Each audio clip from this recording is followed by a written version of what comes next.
How are you preparing for your multi-day ceremony or retreat? Thank you for joining me today. My name is Benjamin Moore, and I am a co-founder and currently co-executive director of the Church of the Sacred Synthesis. And today we're going to be exploring preparation for a multi-day ceremony or a retreat where you will be immersed in a transformational journey, and preparation for that extended period, extended state transformation is very important to approach from an intentional place. And oftentimes there's just a general overview of like preparation, and it's removing some things, adding some things, and which is always important. Yet when we have an extended state, there's more endurance that is necessary. So preparation in that way, having some capacity, can really help to root in the transformation that you seek in this type of container. So again, thank you for joining. And if you are consuming this content from somewhere outside of our school community, I invite you to find us on School at www.school.com/the Sacred Synthesis. In that community, you will find many like-minded individuals who are seekers and curious, and also offering different wisdom and questions that may help guide you into deeper states of awareness and provide some support on your journey. And we also, within that portal, we have all of our Conclave offerings, from energy to intimacy to ceremonial prep, and a myriad of other freestyle topics that we like to discuss, along with preparation, how-tos, and other ways to get supported on your journey. So thank you again for joining, and we're going to roll right into this. Grab my notes. Yeah, so first, as we start to lean into choosing a retreat or a ceremony that best fits our needs, what we're going to do is sort of take a look at ourself and really inventory our daily process. And what we recommend that participants do before arrival is to really break down your daily habits. So what we ask is people sit down and spend 30 minutes to an hour and really inventory their daily habits for on the average week. And what is important to understand here is what we're putting inside of us, whether it's food, entertainment, friends, our community and habits, substances, and some other things that really create the substance by which we live our life. And so as we begin this journey, the first and most important approach to observe is the vessel. So we're going to talk a little about preparing the vessel. And the vessel is us. It is this beautiful, rad being that we were placed inside of when we were conceived. And everything that we consume influences the quality of our experience, from food, media, conversations, relationships, entertainment, social media, substances, music, the stories we expose ourselves to, such as books and audiobooks, the environments we spend time in, our actual containers. And so preparation here is an opportunity to become much more intentional with all of these influences and within our own being. So what we recommend, especially for a multi-day ceremony, is to begin to prepare your vessel yourself about 4 weeks out, to really start getting intentional with your approach to life and to decisions that are going to be leading you into that experience. So there's some habits, some approaches that we want to quit cold turkey, just eliminate. And then there's other things that we want to taper off of that will have a greater impact on our emotional body. So we want to make sure we're being considerate of the flow of events. And so these habits, especially these that we're gonna call cold turkey, quitting cold turkey, are ones that tend to fragment our attention. So for one, movies, narratives, stories. We as human beings have had all these different methods of entertainment and entrainment presented to us because, let's be honest, going into other stories, other narratives, it's entertaining for one, and it helps us step outside of ourselves and get sort of into another's flow, which can provide really, really great support, some stories that can maybe help us relate to our own experience. Yet these narratives aren't our own. They are stories that belong to some other version that was written and created for whatever purpose was the writer's, whatever the writer's purpose was and the company's purpose that made it. So I won't go too deep into these things. I know I have a tendency sometimes to spin off, so I'll just really keep it focused. So cold turkey is movies, television, scrolling on your social media apps, or just scrolling on Google, endless consumption. News cycles, news entertainment, I'll tell CNN, Fox, all these supposed media companies, we'll call them news entertainment. And we'll get into the why later, but to contextualize it, it's not just the news, right? It's always the commentary, feelings, and emotion attached to it to bring that forward in you, to keep you entrained in that cycle. And then content consumed just because it's available. It's just that scrolling. And what you recognize if you eliminate this in the days following, is there's so much more capacity available for your attention. And what do we need this attention for? Well, we're going to get to that a little bit later on, but what you'll recognize is as you open this space, your awareness will increase. So your ability to actually be aware of your environment, the smells, the sounds, the people, what's going into you will become much more visible to your mind. And what you'll begin to notice as you step away from these entrainment systems is you'll feel a little bit more deeply about what's going into you. So if these things aren't supporting you, you'll notice it, and you'll start to feel like, ooh, this is kind of dirty. Or maybe you'll feel like this is really good, depending on what you're working with. So the invitation here is, once you eliminate these things, just step back and start to notice when you start to reach for these things as a crutch. You notice sometimes maybe you'll notice the phone in your pocket and you'll think about it, and then you go look down and there's no phone in your pocket, but you'll feel like it's vibrating. This is your brain replaying old memories to keep you in a habitual connection with that device. So we're breaking that here. And all these different connections to these different practices or these different habits will start to erode. And what will happen is the desire to fill that void space with something will begin to diminish. And these quiet spaces will become something that we will fill with our own meditations and our own creations later on in the process. And this is part of what the ceremony itself is designed to do. It's to create that eternal flow of energy of life that comes from within. And so those are the typical things that we're going to cold turkey just turn off in the weeks prior.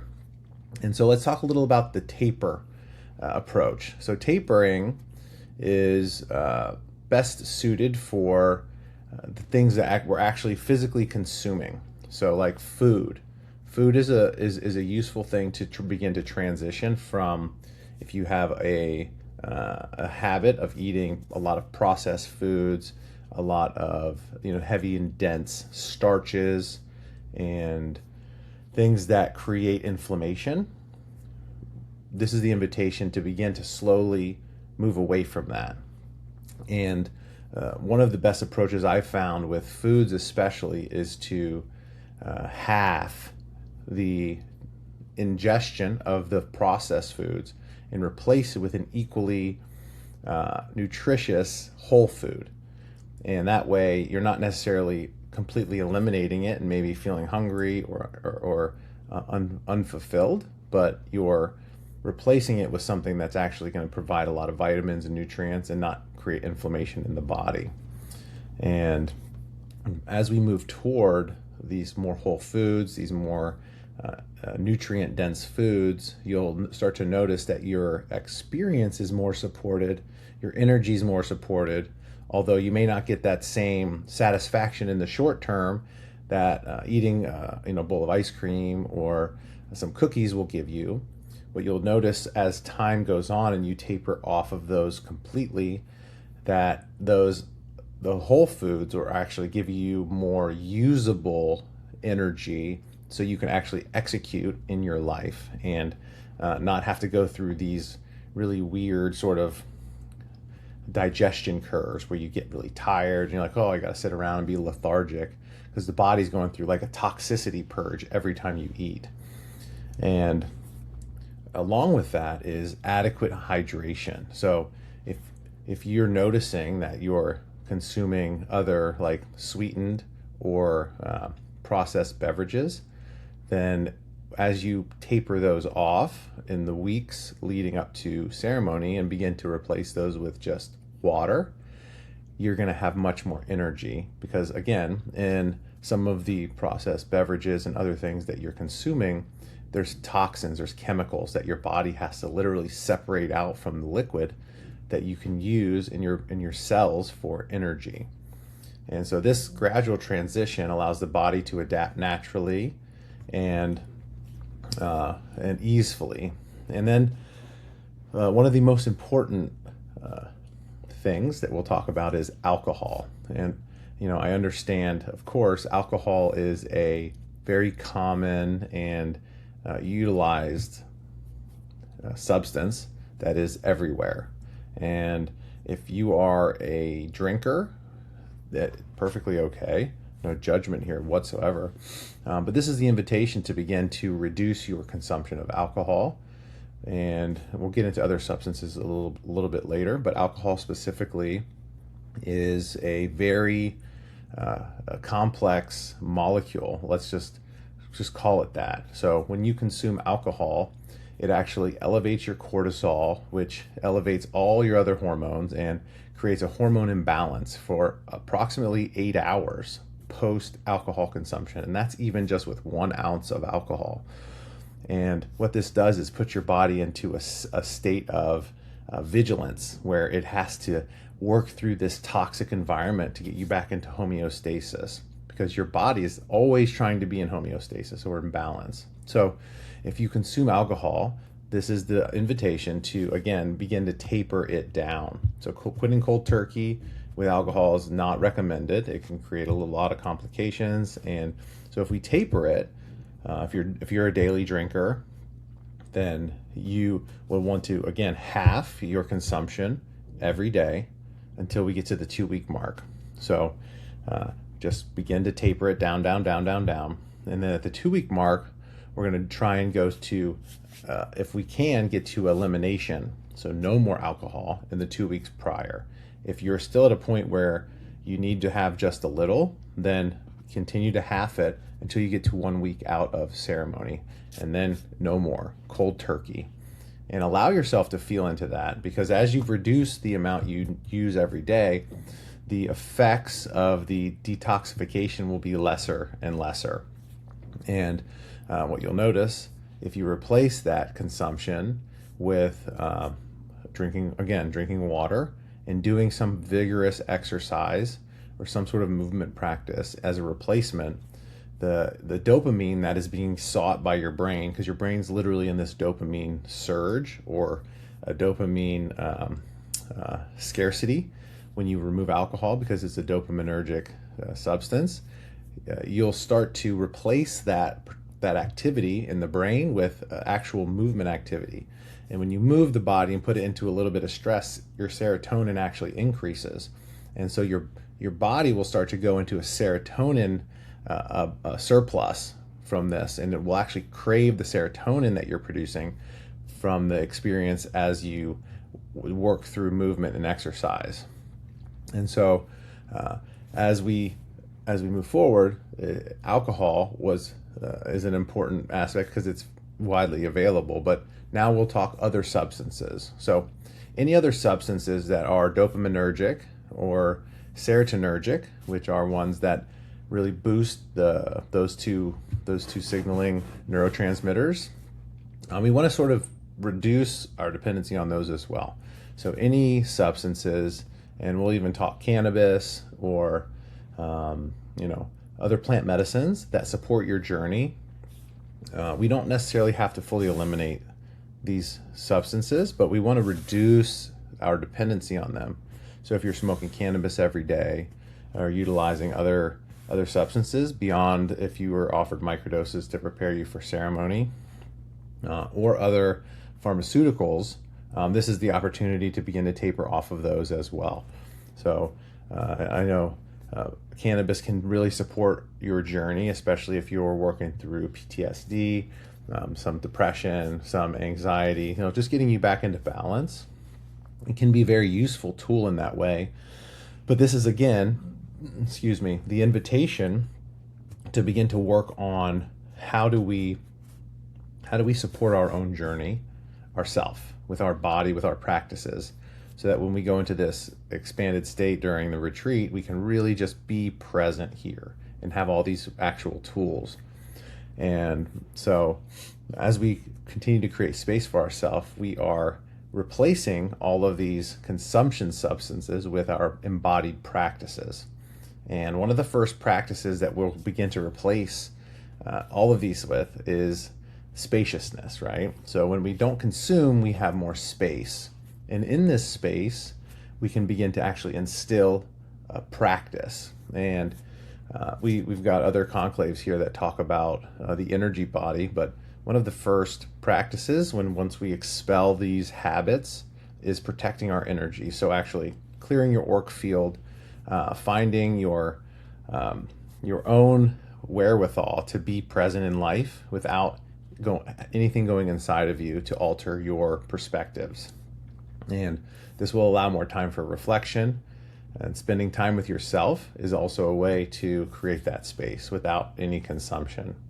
And as you orient yourself inward, you'll begin to notice different textures and habits that you've been avoiding when consuming these different things. And so as we taper off of these consumptions, these habits of ingestion, what we'll begin to do is actually replace them. So we'll taper on these tools that we'll get into in a moment that will help you to fill that space with movement and practice. So the number one thing, and I'm sure most of you are hearing about it if you haven't already, is breath work. So I know they call it work, but I like to really refer to it as breath practice. It's not really a job, and it's not really work. It's just a practice. It's movement. And so breath practicing breath, working through different patterns and different holds in exhaling and in inhaling, can actually give you a way to play with yourself. Start to attune to your actual movements and your abilities to modulate your experience. See, the breath is such an interesting tool that we have as human beings, because it's both run by your autonomic nervous system, but you can also control it with your conscious awareness. So if you get knocked unconscious, your body goes into a natural state of breathing to keep you alive. You don't have to be conscious to breathe.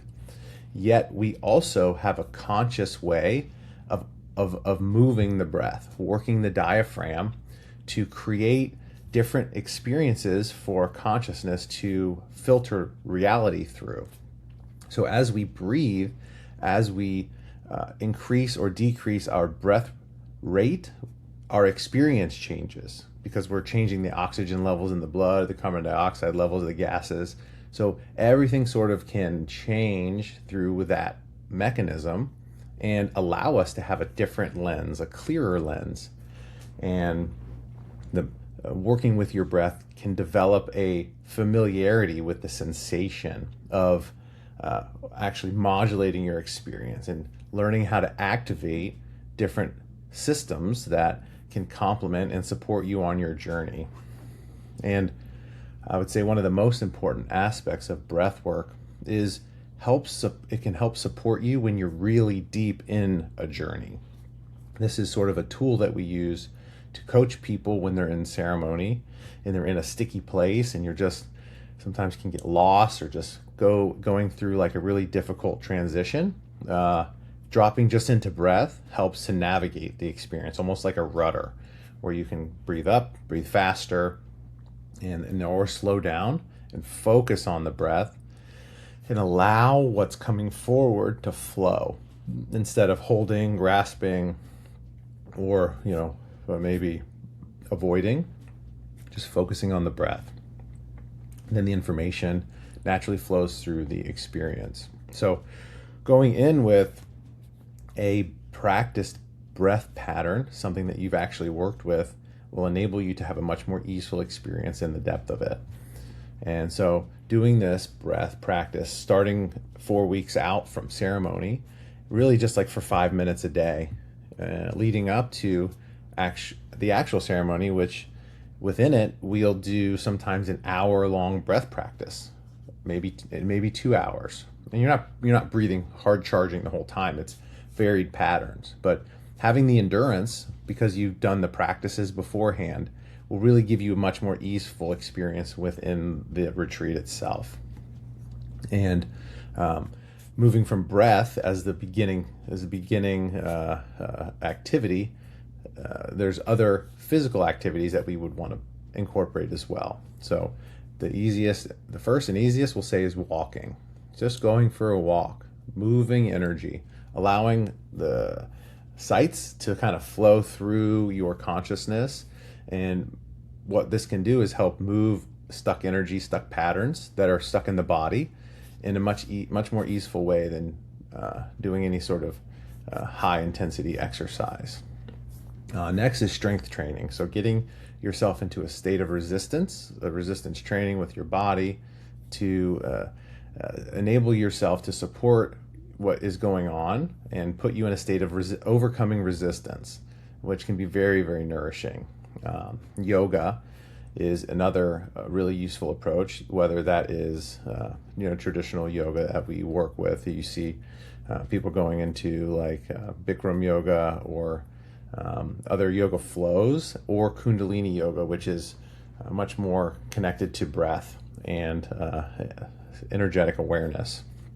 And again, these are lengthening, elongation exercises. So helping you to conceptualize, like stretching the energy and more deepening into that connection. And other mobility work as well. So if you're doing like plyometrics or high intensity workouts, can be very, very supportive on your preparation journey to move into this ceremony. Spending time outside, allowing nature to pour into you. So as you've tapered off of these practices of consumption, which is TV, movies, etc., going outside, just being with nature, being with life, can really support you on your journey as well. And so just remembering that the body plays an active role in the retreat experience. We're not just going there for the mind. The body itself is your vessel. The mind is within the body. So preparing it through these different relationship building exercises can help you to support that journey. And we'll round out the whole preparation replacement conversation with meditation. So going into a psychedelic experience, if you're in a mushroomic journey or a 5-MeO journey, that is a state of meditation. And meditation is really zooming out. It's like being in a state of awareness. So it's not being in a state of emptiness where maybe there's a misnomer around what meditation is. It's not emptiness. Meditation is a state of awareness that you can just be aware of everything that's going on within your body, within your experience, and not have to attach meaning to it, not have to fix it or change your position. Just being in awareness. And the more we practice meditation, the more we can become aware of our actual embodied practice and our experience, and less of the thoughts that are moving and flowing in your consciousness. And so through meditation practice, you'll start to become aware of how you're breathing, how the air feels as it's coming in and going out of your nose. What does the breath feel like? What does the air smell like? What are the textures in your environment? It starts to bring you into actual conscious awareness of your experience. And you can begin to observe and not alter these things. And what this will do is increase your capacity, the capacity to experience the process, to understand, and not have to be moving things. And when we get into a state of spaciousness, of capacity, we can begin to actually incorporate embodied practices through various tools to help us map where things are happening in our body. One of the practices that we use in our ceremonies is tapping. So tapping is really, really useful to help to impregnate these different centers of our body with joy and love. And Cynthia, has run us through some of these quite a bit. But you can really just tap on different parts of your body and different specific areas, and actually imprint them with love and support. You can speak to them, and that will give you sort of subtle reminders that when you go back into this place, if you're in a complicated place, you can tap, on different parts of you, and you'll feel that meaning that you've impregnated yourself with previously. So it's a really, really good and subtle way of creating that supportive reminder that you are on the right track. And then there's other tools that we have for embodied practices, like body scans, pleasure mapping, so mapping where on the body things feel really nice, really good, and where they're feeling sticky. Somatic exploration. So again, this is just like textural exploration. And any practice that increases familiarity with your inner landscape and how it emerges in your embodied practice. And there's many out there as well. So this is not all encompassing. And as we go through this process, what you're doing is increasing your capacity. So it's capacity to be present, to be connected, to navigate uncertainty, and experience intensity without having to move away from it or shift or alter anything. Just, again, practicing awareness. So as you go forward in your preparation, just be mindful, be with your experience. So when you're going for a walk, if you're doing breath work, if you're meditating, when you're eating, be in awareness of that specific thing that you're doing. Eliminating distractions, being on your phone while you're eating or going to the bathroom, being in a state of focus, being in a state of connection to your process will continue to expand your capacity to hold anything that comes your way, and allow you to have all the tools that you need to be at this experience for a longer duration and endure through whatever is coming toward you. So when you arrive at retreat, your nervous system has been settled, your awareness has been increased, your body has adapted to these environments, and you have done most of the work already. So you are going to have a time where you can be just in the medicine and not in some sort of transitory detox experience where you're going through a level of suffering that is unnecessary. So trust yourself as you lead into this experience, and begin to really just enjoy this ride. So, the key takeaway here is preparation is vital for ceremony, and even more so for an extended retreat type of environment. So, following certain protocols that we have laid out for you can be very, very nourishing for your experience.